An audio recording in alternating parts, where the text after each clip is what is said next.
আজ রাতের বেলা মন চাচ্ছিল গরম গরম তেল সারা পরোটা দিয়ে গরুর বট খাবো। তাই তো চলে গেলাম সংসাইল বাস স্ট্যান্ড রাস্তার পশ্চিম পাশে এই হোটেলটিতে।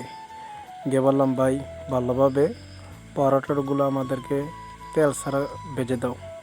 তখন উনি তেল সারা পরোটাগুলো ভেজে দিচ্ছে, পিড়িয়ে পিড়িয়ে সাজিয়ে দিচ্ছে। তখন আমাদের টেবিলে এনে দিল। আমরা গিয়েছিলাম কোম্পানিগঞ্জ। আসার সময় তেল পাম্পে গাড়িতে তেল পুড়িয়ে তখন হঠাৎ মনে পড়লো, এখানে যখন থামলাম এই হোটেলটাতে চলে যাই, গিয়ে এখানে তেল সারা পরোটা বট দিয়ে খুব ভালো লাগে, গরম খেয়ে নিই। তখন ওনার কাছে চলে গেলাম হোটেলে, গিয়ে বললাম, ভাই আমাদেরকে ভালোভাবে ভেজে দেন। ওনারা ভালোভাবে ভেজে আমাদেরকে দিয়ে দিল খাওয়ার জন্য। তো মাঝে মাঝে যাই, তো হোটেলের মালিকের সাথে অনেক আন্তরিক, ওনার আন্তরিকতার সাথে আমি মুগ্ধ। ওনার সাথে দেখা করে চলে আসলাম। আজ এ পর্যন্ত।